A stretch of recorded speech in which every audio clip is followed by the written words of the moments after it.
یہ ہے اسلام کی سوچ کہ عمر فاروق جیسا بندہ کھڑا ہے. اچھا اس کے سامنے, اس اللہ کے بندے کے سامنے عمر فاروق رضی اللہ تعالیٰ عنہ کے پاس جب ہرقل کا قاصد آیا اور اس نے کہا کہ ہم آپ سے کے ساتھ کچھ شرائط پر صلح کریں گے, تو عمر فاروق رضی اللہ تعالیٰ عنہ نے اسے کہا مجھ سے تم شرائط کیسے رکھ سکتے ہو؟ آسمان پر اللہ ہے, زمین پر عمر, میری من مانی شرائط پر صلح ہو. اور یہ سچ تھا. اور ہرقل جیسے حکمران کانپتے تھے عمر کے نام سے, مگر ایک عام مسلمان کھڑے ہو کر کوشچن کرتے ہیں عمر تمہاری شرٹ کیسے بنی ہے, ایکسپلین کرو. اور عمر یہ نہیں کہتے کہ میں کھاتا ہوں تو میں کھاتا بھی ہوں. یہ اتنا گندا جملہ ہے, یہ اتنا گندا جملہ ہے. جیسے آپ کے ہاتھ پر گندگی لگی ہو اور کوئی آپ کو احساس کرائے کہ آپ کا ہاتھ گندا ہے, تو آپ کی کوئی بات نہیں, میرے ہاتھ پہ لگ جاتی ہے تو کیا ہوتا ہے, میں باتھ روم دھوتی تو ہوں نا کبھی کبھی. اتنی گندی بات ہے. اور عام پڑھے لکھے یعنی کہ نمازی پرہیزگار لوگ کہیں گے ایسے نہیں ہوگا, پورا کام کرنا ہوگا. آپ کام کر رہے ہیں, کسی کے سر پہ احسان نہیں کر رہے, آپ کو ذمہ دیا گیا. اتنا اچھا لگا مجھے, دیکھیں اچھا بندہ برا بندہ یہ انسان ہوتا ہے نا. ابھی جب ہم پودوں کے لیے گئے تو وہ جو بچہ رضوان ان کا انچارج تھا, تو میں نے اس کو کہا کہ ماشاءاللہ رضوان آپ بہت آرگنائز کام کرا رہے ہیں, مجھے بڑی خوشی ہوئی, آرگنائز تھا نا کام اس کی. تو کہنے لگا کہ میڈم جی سانو ایسی کل تنخواہ مل گئی. یعنی کہ اگر حلال ہوتا نا اسلام میں تو میں اس بچے کا ماتھا چومتی, کہ اتنی مجھے اس کی بات اچھی لگی کہ اس نے کہا کہ میڈم جی سانو ایسی کل کی تنخواہ مل گئی. یہی بات ہر بندہ سوچے تو اپنا کام کرے نا. جج کو انصاف کرنے کی تنخواہ ملتی ہے. اور جو یہ چاہتے ہیں کہ ناٹ اونلی مریم نواز صاحبہ, ایوری ون آف دیم جو چاہتے ہیں, آپ دیکھیں نا کہ ایک وہ آپ کے یہاں پہ اکثر پوسٹر لگے تھے, کاؤنسلر صاحب نے ہماری گلی میں سیوریج ڈلوا دیا, ہم ان کے شکر گزار ہیں. کس بات کا شکریہ, تم کاؤنسلر بنے کیوں ہو, تمہارا کام یہی ہے. یہ تو ایسے ہے جیسے میں اپنے بچے کو کھانا کھلاؤں اور پھر میں اپنے بچے کو کہوں امی تھینک یو آپ نے مجھے کھانا کھلایا. کیا مذاق ہے. اور اگر آپ نے ظرف نہیں ہے پیچھے ہو جائے, ظرف والے لوگوں کو آنے دے, کام کرنے دے, کھیل چل رہا ہے. تو یہ چیزیں بدلنی ہوں گی, یہ سوچ بدلنی ہوگی. جب تک آپ نظام نہیں بدلیں گے تب تک چیزیں اپنی جگہ پر درست نہیں ہو سکیں گی. تو ایک عام بندہ بھی کھڑا ہو کر کوشچن کرے گا اور حاکم کو جواب دینا ہوگا. اور کوئی آ کر یہ نہیں کہے گا کہ عمر اتنا کام کر رہے ہیں, چلو اگر انہوں نے ایک قمیض بنا ہی لی تو کیا ہوا. اور اتنی آزادی ہونی چاہیے کہ عمر بن عبد العزیز رحمہ اللہ نے اپنے خزانچی کو, یعنی اپنا خزانچی نہیں, بیت المال کے جو خزانچی تھے ان کو بلایا اور ان سے کہا کہ مجھے میری 1 سال کی تنخواہ ایڈوانس دے دیں. تو انہوں نے کہا آپ مجھے لکھ کر دیں کہ 1 سال آپ مریں گے نہیں, پھر دے دوں گا.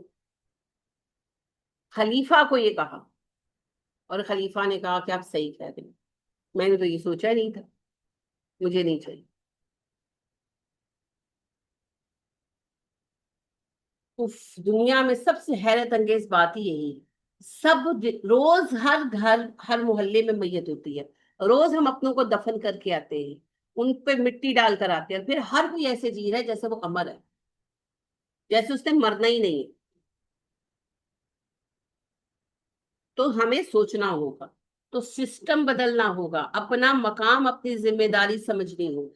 اور ہماری ذمہ داری ہے لوگوں کو نیکی کی طرف بلانا, اور نیکی کی طرف بلانے کا آغاز اپنے آپ سے ہوگا نا.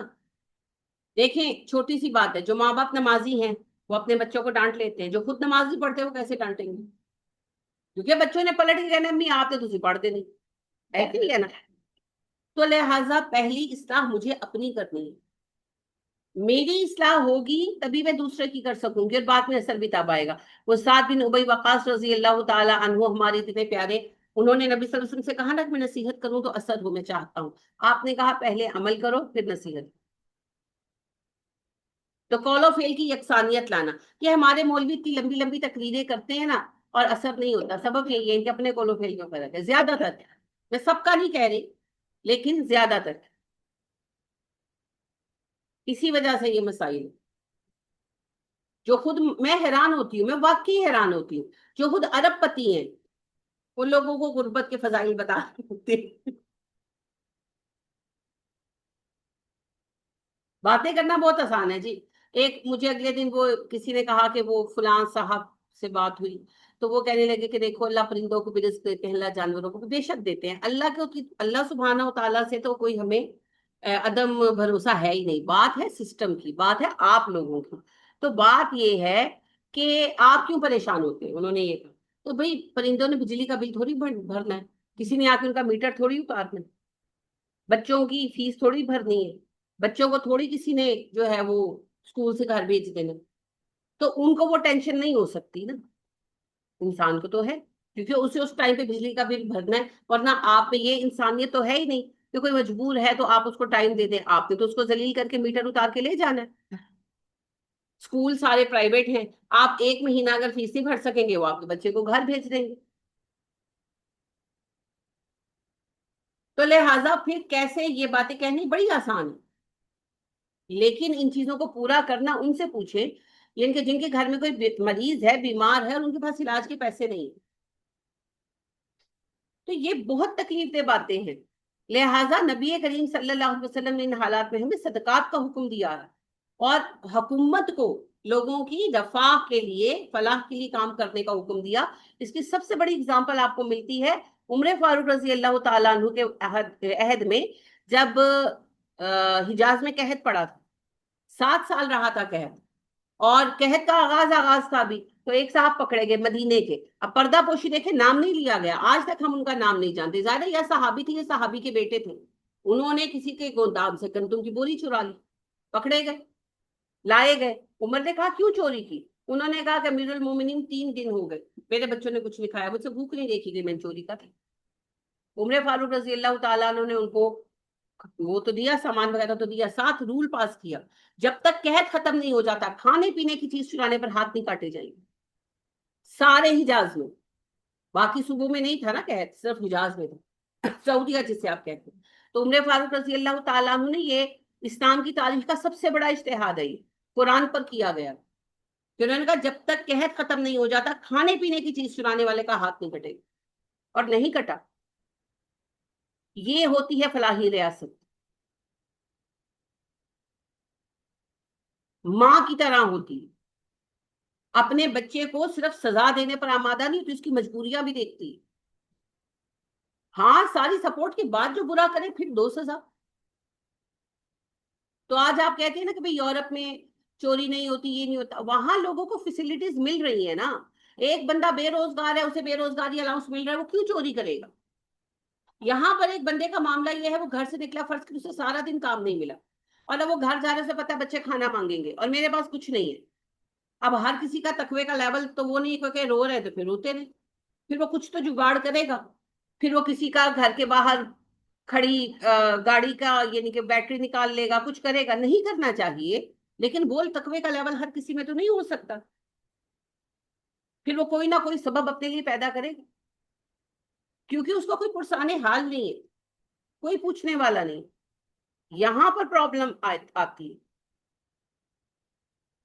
تو آپ دیکھیے کہ عمر فاروق رضی اللہ تعالیٰ عنہ ہی کے زمانے میں پیدا ہر وہ بندہ الاؤنس پر تھا جو کما نہیں رہا، ہر وہ بندہ، لہٰذا اس میں بوڑھے، بچے، گھریلو عورتیں جو کچھ نہیں کر رہی تھیں، اور پیدا ہوتا ہی بچہ۔ آج ہم بڑے حیرانی سے کہتے ہیں، آپ کو پتا ہے امریکہ میں، یورپ میں جب تک بچہ اڈلٹ نہیں ہو جاتا حکومت خرچہ اٹھاتی ہے، دنیا میں پہلی بار یہ کام مدینہ کی ریاست میں ہو، تو اس لیول تک آپ لوگوں کو لائیں نا، اور آپ ہمارے یہاں بدقسمتی سے امریکہ یورپ کی مثالیں دی جاتی ہیں، عرب کنٹری کی بات نہیں کریں گے، ہے نا، وہاں کتنا امن و امان ہے، وہاں کوئی چوری چکاری نہیں ہوتی، نہیں ہوتی نا، کیوں نہیں ہوتی؟ کیونکہ لوگوں کو فیسیلیٹیٹ کیا گیا۔ میری دوست مجھے بتا رہی تھی کہ وہ عرب مارکیٹ میں گئی، ان کی مارکیٹس ہیں نا، ایک ہے عام لوگوں کے لیے، تو ایک ہے خاص الگ مارکیٹس ہیں، تو کہتی ہیں ہم وہاں چلے گئے، تو وہاں کہتی زیادہ 99% لوگ عرب ہی تھے، یعنی کہ بائرس بھی، تو کہتی وہاں انہوں نے نا چھوٹی چھوٹی، یعنی کہ جیسے ایک ہانڈی کے لیے نا 2 پیاز، لہسن تھوڑا سا، ایک ٹماٹر چھلا ہوا، لہسن پیاز، اس کی پوٹلیاں بنائی ہوئی کپڑے میں، اور وہ تھوڑی بہت کم پرائس میں، ظاہری بات ہے کہ ایک ہانڈی کا مسالہ آپ گھر جا رہے ہیں جاب سے، آپ بائی کریں، گھر لے جائیں، اپنا پکائیں کھائیں، تو اس حساب سے یعنی کہ جیسے پاؤ جو ہے وہ بنی ہوئی سبزی، بھنڈی وغیرہ ہے وہ ریڈی ٹو کوک، ٹھیک ہے، اور فریش بنی ہوئی، اور وہ کہتی کہ انہوں نے اس کو نیٹ میں پیک کیا ہوا تھا، اور وہ سب چیزیں بہت اچھی قیمتوں پر بالکل صاف ستھری آپ وہاں سے بائی کریں. تو اپنے لوگوں کو فیسیلیٹیٹ کر رہے ہیں نا. آپ کے پاس کم پیسے ہیں, آپ کی فیملی چھوٹی ہے, آپ کم بائی کرنا چاہتے ہیں, آپ کم بائی کریں. آپ کو زیادہ بائی کرنا, آپ زیادہ پیکٹ بائی کر لیں. ہمارے یہاں تو آپ جا کر اگلے کو کہتے ہیں, یعنی کہ دکاندار اچھے ہیں نارملی, لیکن ویسے آپ دیکھیں کہ ہر چیز کلو کے حساب سے بک رہی ہے نا. اور آپ لیتے ہیں تھوڑی, تو پھر تھوڑا, یعنی کہ میں کچھ دن پہلے گئی سبزی لینے, تو ایک خاتون کھڑی تھی, میں یعنی میں نے ان کو کہا لے لے, تو کہتی کہ نہیں میں ابھی لیتی ہوں.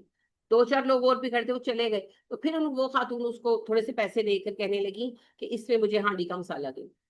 تو مجھے سمجھ آئی کہ وہ ان بندوں کے سامنے کہنا نہیں چاہ رہی. تو یہ تو حالات ہیں ہمارے, کوئی کسی کا پرسان حال ہی نہیں.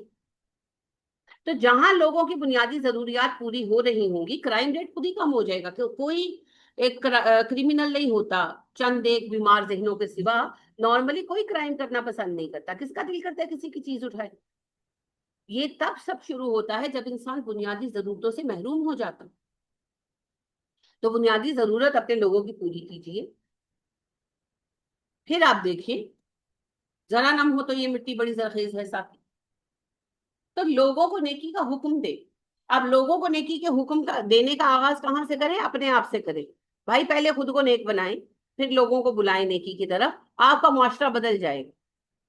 لہٰذا آپ دیکھیے, نبی کریم صلی اللہ علیہ وسلم ہمارا رول ماڈل ہے نا. آپ صلی اللہ علیہ وسلم خود تو جیسے تھے آپ کو بتائیے, آپ نے اپنے صحابہ کو بھی ویسا کیا, اور آپ صلی اللہ علیہ وسلم نے عام بندی کی فلاح کا کام کیا. آپ کے خطبے دیکھیں 4 4 لائنوں کے ہیں. ہماری طرح 2 2 گھنٹے سر نہیں کھایا آپ نے کسی کا, مگر کتنا اثر تھا. وہی طریقہ صحابہ کا. آپ دیکھیں ابو بکر صدیق رضی اللہ تعالیٰ عنہ, عمر فاروق رضی اللہ تعالیٰ عنہ, ان کے کتنے لمبے لمبے خطبے ہوتے تھے. کوئی لمبے خطبے نہیں ہوتے تھے, ضرورت ہی نہیں. مختصر جامع بات کرتے تھے, اور وہ اتنی بات ہی کافی ہوتی تھی, کیونکہ لوگوں کو اتنا ماشاءاللہ سہولت دی گئی تھی, لوگ پڑھتے تھے. آج مجھے آپ بات بتائیں, جو آپ کا بچہ ہے, کوئی بھی ایوریج گھرانے کا بچہ, وہ بیچارہ جوں اسکول میں جاتا ہے, کھوتوں کی طرح وہ پڑھتا پڑھتا پڑھتا, کھوتوں کی طرح, اور وہ علوم پڑھ رہے جن کا پریکٹیکلی اس کو کوئی فائدہ نہیں ہونا. وہ پڑھتے پڑھتے پڑھتے پڑھتے وہ بھی ایم اے کر کے, یا جو بھی اس نے اپنی لائن لی ہے وہ کر کے فارغ ہوا, اور جاب میں چلا گیا, اور جاب میں اب وہ گدوں کی طرح کام کر رہا. ساری زندگی اس کو بیٹھ کر شعور کے لیے کچھ پڑھنے کا موقع ملتا؟ وہ کوئی اچھی کتاب پڑھ پاتا ہے؟ وہ نبی صلی اللہ علیہ وسلم کی سیرت پڑھ پاتا ہے؟ وہ قرآن پڑھ پاتا ہے؟ وہ دنیا کے کامیاب لوگ جو ہیں, اور میرے نزدیک دنیا کے کامیاب لوگ ہیں انبیاء کرام علیہ السلام, اور پھر صلحائے امت, ہمارے صحابہ, اور پھر بعد میں علماء اور اچھے لوگ. تو کسی کے حالات زندگی پڑھ پاتا ہے؟ کچھ نہیں پڑھ پاتا, کیونکہ ساری عمر وہ صرف ایک دوڑ میں لگا ہوا ہے, پیسہ پیسہ پیسہ. اصل میں بچپن سے ہی پڑھائی کا مقصد ہی پیسہ رکھا گیا نا, ڈگری لے لو نوکری کیسے ملے گی. تو وہ بچپن سے اسے کولو کا بیل بنا دیا گیا. یہ بھی ایک سازش ہے, یہ نظام تعلیم بھی ایک سازش ہے, اس کو بھی بدلا جانا چاہیے. صرف اتنا پڑھائیں جتنا پڑھنا ضروری ہو, جس نے جو پڑھنا ہے وہ سبجیکٹ پڑھے اور جا کر اپنا کام کرے. ہم نے اکنامکس پڑھی, اکاؤنٹنگ پڑھی, آج تک ہمارا اس سے کوئی واسطہ پڑا؟ کیوں ہمارا اتنا وقت ضائع کرایا گیا؟ اس کی بجائے وہ سبجیکٹ کیوں نہیں پڑھائے گئے جو ریلیونٹ تھے؟ اور یہی ایجوکیشن کم وقت میں ہو جاتی نا اگر یہ ریلیونٹ سبجیکٹ نکال دیے جاتے. اچھا, اب years of education, 14 years of education, 16 years of education, 18 years. Why do you want to count our years? Why don't you assess our credibility? یہ کیا بات ہے؟ اگر میں نے 16 سال لگائے ہیں اور میں بالکل نالائق ہوں تو آپ کے لیے قابل قبول ہے. اور اگر میری لیاقت ہے اور میں نے 16 سال نہیں لگائے, 14 لگائے یا 12 لگائے, میں آپ کے لیے قابل قبول نہیں ہوں. یہ کیسے کرائٹیریاز ہے؟ کہتے ہیں کہ جو ڈگری کر کے نکلتے ہیں کچھ بھی نہیں آتا. U E T, FAST, NUST. تو راوی آٹوز میں میرے میاں جنرل مینیجر رہے, تو وہاں پر یہ بچے ڈگری لے کر آتے تھے انجینئرنگ کی, تو کچھ بھی نہیں آتا تھا. اور ان پڑھ, میرے میاں یہ لفظ کہتے ہوتے تھے کہ ان پڑھ ورکرز کے نیچے رہ کر نا پھر وہ کام سیکھتے. تو بلکہ شروع میں جب میرے میاں نے جوائن کیا تو ورکرز کو لگا کہ ایوی ان کو باؤ صاحب کہتے تھے, باؤ صاحب. تو ان کو لگا کہ باہر سے آئے باؤ صاحب کو یہ آندہ ہوئے. تو انہوں نے کہا کہ آپ یہ ویلڈنگ کر رہے ہیں تو یوں نہ کریں. تو وہ کہتے ہیں کہ ایک دوسرے کی طرف ایسے دیکھ کر نہ ہنسنے لگے. تو پھر عرفان, میرے میاں ماشاءاللہ شوق والے آدمی ہیں, ان کو اپنا کام بہت اچھے آتا ہے, تو انہوں نے پھر وہ ویلڈنگ یونٹ لیا اور بیٹھ کر خود اس کو ویلڈ کر کے دیا. تو اس کے بعد پھر سارے ان کی بات سننے لگے، ورنہ پہلے ہنستے تھے کہ یہ تو باہر سے آئے تھے، اس کو کیا آتا ہوگا. تو مجھے تکلیف ہوتی ہے. میرے بیٹے کو پڑھانے کے لیے ایک صاحب آتے تھے جو یو ای ٹی سے انہوں نے انجینئرنگ کی ہوئی تھی. تو بات ہوئی تو میں نے پتہ نہیں کس بات پہ میں نے کہا ریوٹ کا نام لیا، تو کہتے ہیں ریوٹ کیا ہوتا ہے. تو میں حیران ہو گئی. میں نے ان سے کہا سر میری بات سنیں، میں انجینئر کی بیوی ہوں، مجھے پتا ریوٹ کیا ہوتا ہے، آپ انجینئر ہیں آپ کو نہیں پتا ریوٹ کیا ہوتا ہے. حد ہو گئی ہے، حد ہو گئی ہے. یعنی کہ کل مجھے ہنسی آ گئی، میری پوتی مجھے کہتی میں آپ کو ایک چیز دکھاؤں، میں نے کہا دکھاؤ. تو اس نے پلاسٹک کا ورنیئر کیلیپر نکال کر مجھے دکھایا. انجینئروں کی اولادیں ہیں نا، ان کو چیزیں بھی، وہ کہیں گئی تو اس کی کزن کے پاس تھا تو وہ اس کو کہتی ہے میں لے لوں، تو وہ لے کر آئی تو کہتی میں لے کر آئی ہوں مانا پاس سے. میں نے کہا اچھا. تو مجھے دکھایا تو میں نے اپنے میاں کو دکھایا تو بڑے خوش ہوئے، کہتے ہیں کہ یہ تو بڑا پیارا، یہ تو چلتا بھی ہے. تو میں نے کہا ہاں. تو کہتی کس کا ہے، تو میں نے بتایا. مقصد یہ ہے کہ آپ جس گھر میں رہتے ہیں، ابھی بچے تو چھوٹے ہیں، ان کو ان چیزوں کے نام پتا ہیں. اور ہم ہنستے ہوتے ہیں. میرے بیٹے احمد ضیاء نے جو پہلا لفظ بولا تھا وہ ٹائر تھا، ٹائر. اور میرے اپنے بچے بھی اور اب میرے پوتے پوتیاں بھی نٹ بولٹوں کے ساتھ ہی کھیل کر بڑے ہوئے. ان کو کھلونے بھی لے کر دیتے تھے، اور کھلونوں سے نہیں کھیلتی تھی، یہ اپنے دادا کی چیزوں سے کھیلتی تھی. اور ان کی باتیں ایسی کہ میں نے انجینئر بننا ہے، میں نے ایسٹرونٹ بننا ہے، تو میں تو بڑی ہو کے یہ مشین بناؤں گی، تو میں تو بڑی ہو کے وہ مشین بناؤں گی. اللہ بہتر جانتا ہے وہ بڑی ہو کر کیا بنتی ہیں. لیکن میں حیران ہو گئی کہ ایک بندہ یو ای ٹی سے انجینئر بن کر نکلا ہے، اور وہ بچوں کو سائنسز پڑھا رہا ہے، ٹیوشنز دے رہا ہے، اور وہ کہتا ہے باجی ریوٹ کی ہوندا ہے.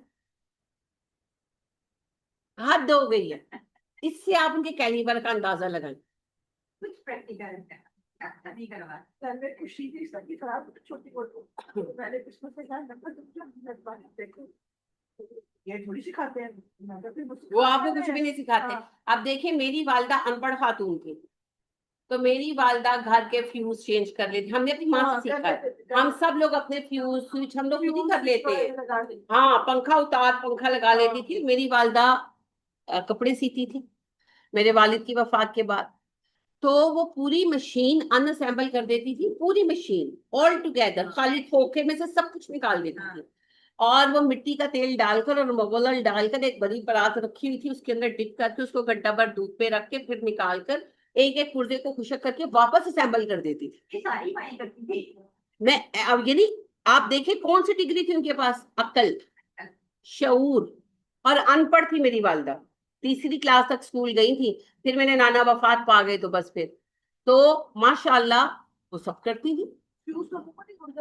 اور گھروں میں بالکل، اور نیچے جا کر لگاتے تھے. ایک موم بتی پکڑ کے کھڑا ہوتا تھا اور دوسرا فیوز لگاتا تھا. تو ہم نے اپنی والدہ سے سارے کام سیکھے ہیں. دروازہ شروازہ ٹیڑھا ہو گیا خود ہی ٹھیک کر لیا، کھڑکی ڈھیلی ہو گئی خود ہی فکس کر لی، ٹوٹی لیک کر رہی ہے خود ہی وہ لا کر وہ واشر ڈال دی. یہ سارے کام اچھا یہ ہمیں تبھی واشر وشر یہ سب ہمیں تبھی پتا تھا، اور یعنی کہ لا کر لگا لی، یہ سارے کام ہمیں آتے تھے. ہم ابھی تک بھی چھوٹے موٹے کام کر لیتے ہیں، بچوں کو اور حالانکہ انجینئرنگ یونیورسٹی سے نکل کر آ رہے ہیں. اب کے بچے جو ہے نا وہ نہیں یہ کام کرتے. آپا بچے کام اس لیے نہیں کرتے کہ ان کو سکھایا ہی کچھ نہیں جاتا، سکھایا ہی کچھ نہیں جاتا. تو یہ آپ دیکھیں اس طرح سے جو نظام تعلیم ہے یہ بڑا ستیاناش کر رہا ہے ہماری قوم کا. نظام تعلیم وہ ہی صحیح تھا جو مدرسوں کا اصل نظام. آج کل کے مدرسے نہیں کہہ رہے جی.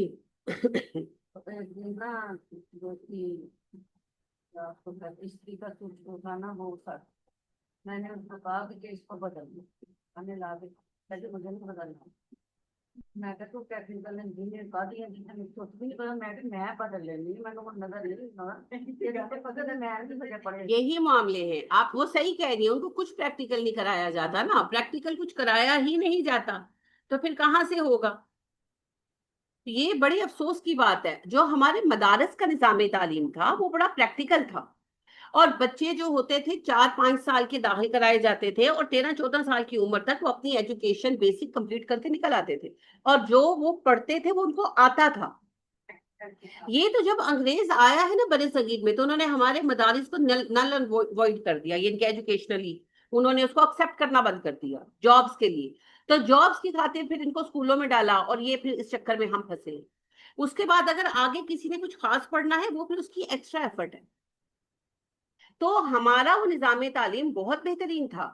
یہ والا نظام تعلیم تو اٹھا کر پھینک دیا جانا چاہیے. اب دیکھیں یورپ کے زیادہ تر ممالک میں یہ جو ہمارا ایک کمرشل نظام تعلیم ہے یہ تو وہاں پر نہیں ہے وہ لے رہے, وہ بالکل نہیں لیتے, وہ انہوں نے سائٹ پر کر دیا. لیکن ہمیں اس کے لیے دوبارہ کھڑا ہونا ہوگا. تو تعلیم کا نظام بھی بدلنا ہوگا. اور یہ سارے نظام کیسے بدلے جائیں گے؟ سوال یہ پیدا ہوتا ہے نا, جب حکومت لائق لوگوں کی ہوگی, سوچنے والے لوگوں کی ہوگی, جو خود کنویں کے مینڈک ہوں گے, وہ کیا کریں گے؟ مسلمانوں کی 95% آپ کو پتا ہے آبادی جب برے صغیر میں انگریزوں نے قبضہ کیا ہے تعلیم یافتہ تھی, انکلوڈنگ ویمن. اور جو ہندو آبادی تھی اس کی جو عورتیں تھیں 0% تھا ان کا لٹریسی ریٹ. یہ تو انگریزوں کے وقت میں ہمارا معاملہ خراب ہوا کہ مدارس کی تعلیم کو کچھ نہیں سمجھا جانے لگا اور اسکولوں میں بھیجنا والدین نے مناسب نہیں سمجھا کہ لڑکیاں ویسٹرنائزڈ ہو جائیں گی تو پھر عورتیں جاہی کی جاہی بیچاری رہ گئی. یہ مسائل تو تب ہمارے ہاں پیدا ہو. تو یہ ہمیں سب کچھ بدلنا ہو, سب کچھ بدلنا. اللہ ہمارے حال پہ رحم کرے. تو ہم چیزیں بدلیں گے تو کسی کو ہم بلا سکیں گے نا, کسی چیز کی دعوت دے سکیں گے. اور اللہ فرماتے ہیں وَتَنْهَوْنَ عَنِ الْمُنْكَرِ, تم انہیں روکتے ہو برائی سے. اب برائی سے روکنے کے لیے برائی کو برا سمجھنا ضروری ہے نا. ہمارے یہاں تو ڈیبیٹ یہ چل رہا ہے کہ یہ برا ہے بھی کہ نہیں, چاہے پھر وہ بے پردگی ہو, چاہے وہ گانا بجانا ہو, چاہے وہ مزاروں کو آباد کرنا اور مسجدوں کو ویران کرنا ہو, چاہے پھر وہ کرپشن ہو.